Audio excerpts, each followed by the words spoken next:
bagaimana partai itu tetap pro rakyat, sehingga ketika dia dipecah belah, ketika dia dikudeta, dia akan mendapat pertolongan dari rakyat.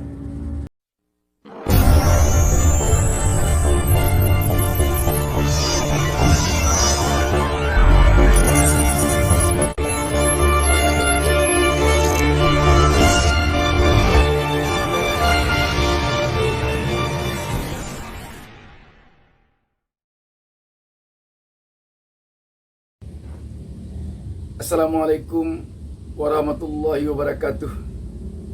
Jumpa lagi dengan saya, Bustami Narda.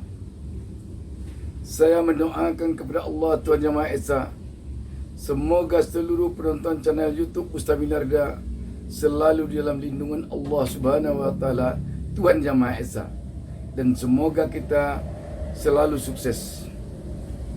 Sahabat BN yang berbahagia, tampaknya ke depan ini partai-partai yang ada sekarang harus waspada terhadap ancaman kudeta atau pengambil alian kekuasaan di partai dan ancaman terhadap pemecah belahan partai. Pengurus partai kelihatannya harus hati-hati dan selalu waspada terhadap ancaman yang sangat berbahaya ini. Jika partai tidak ingin menjadi giliran yang keberikutnya dari ancaman kudeta atau pengambil alian paksa atau pemecah belahan partai, sehingga menjadi dualisme kepimpinan di partai Anda. Sebenarnya fenomena politik ini telah berjalan sejak lama di negeri ini. Kita melihat di era Orde Baru bagaimana partai PDI saat itu hancur, terpecah belah menjadi dualisme kepimpinan. Karena saat itu penguasa Orde Baru tidak ingin ada partai politik yang tinggi ratingnya selain dari partai yang berada di kekuasaan. Jika kita melihat dalam tenggang waktu menjelang pesta demokrasi besar-besaran, pemilihan presiden tahun 2024 dan pemilihan legislatif pada tahun yang sama, serta pemilihan kepala daerah juga pada tahun yang sama yang direncanakan. Ini momen penting yang menjadi target, yang menjadi perjuangan bagi politisi, bagi partai untuk menjadi partai penguasa 5 tahun ke depan. Ada beberapa hal yang harus dilakukan oleh partai yang ingin menjadi penguasa, atau yang harus dilakukan oleh penguasa supaya tetap berkuasa. Antara lain dengan melakukan pemecah belahan terhadap partai lawan-lawannya. Yang kedua, dengan pengambil alian partai yang berseberangan dengan mereka atau yang kemungkinan akan berseberangan dengan mereka. Kalau membuat partai baru dalam hitung-hitungan ekonomi bisa menghabiskan dana sekitar 1 sampai 2 triliun. Tetapi kalau hanya melakukan pengambilan partai yang sudah ada, cukup mungkin hanya dengan dana 50 miliar ke bawah. Betapa jauhnya para pencandu kekuasaan bisa menghemat biaya. Dan kalau dana ini dari cukong-cukong betapa beruntungnya kalau dana yang 2 triliun atau 1 sampai 2 triliun bisa dihemat menjadi sekitar 50 miliar saja. Hitung-hitungan ini akan tetap berjalan sampai tahun 2024. Apa yang dialami Partai Demokrat sekarang ini tentu harus menjadi pelajaran bagi partai-partai lain kalau tidak ingin menjadi giliran yang berikutnya untuk dipecah belah atau untuk diambil alih secara paksa kepengurusannya.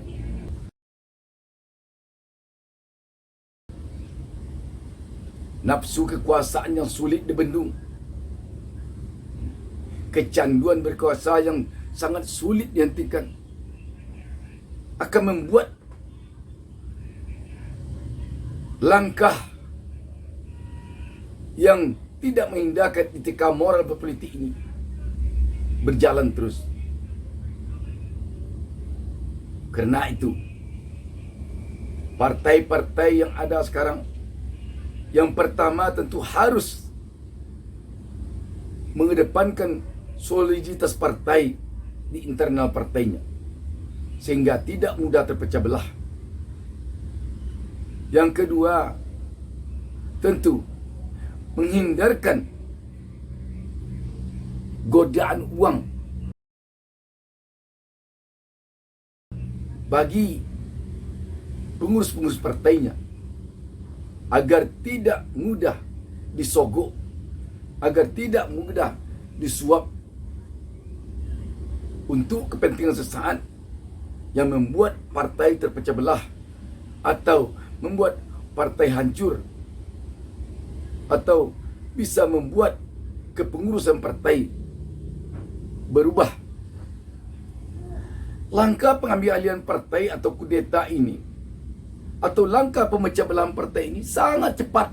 Tanpa demikian, begitu disusun strategi ke bawah dengan memberikan uang kepada ketua DPC, ketua DPD, ketua DPD kabupaten, provinsi dan kabupaten kota. Setelah klub itu langsung di KLB atau Munaslup. Setelah itu langsung mengadakan 1 jam saja Munaslup atau KLB bisa. Begitu 1 jam selesai, kepengurusan yang disusun langsung diusahakan secepatnya mendapat pengesahan. Setelah pengesahan didapat, tidak ada yang bisa lagi berkutik. Ini dilangkahnya sangat cepat. Kalaulah Partai Demokrat kemarin tidak cepat gerak atau kalah cepat gerak, dapat kita bayangkan bagaimana kejadiannya partai itu sekarang.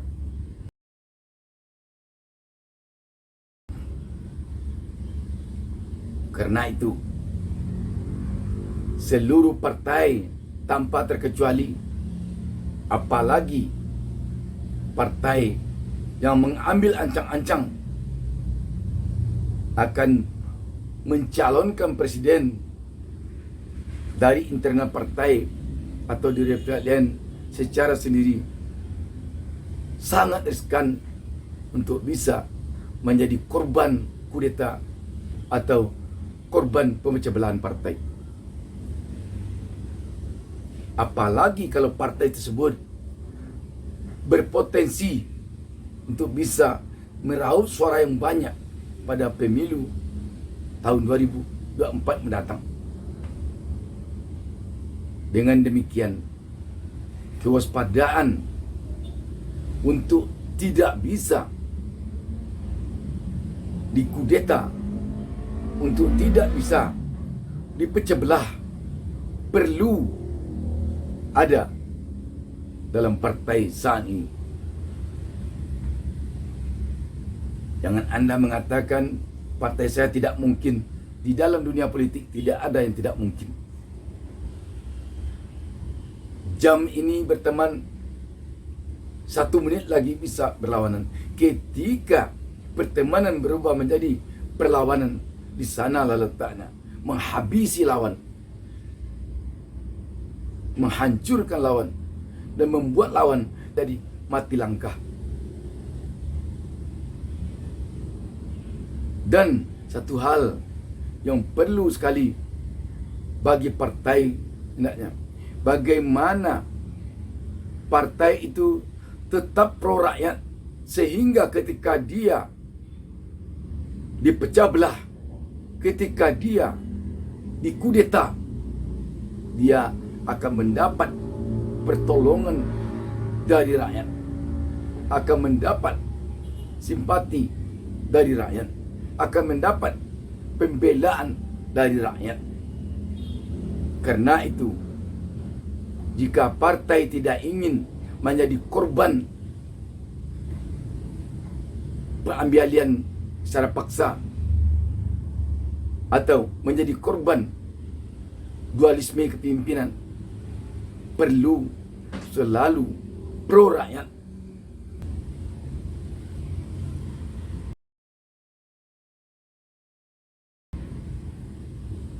Itu saja. Assalamualaikum warahmatullahi wabarakatuh.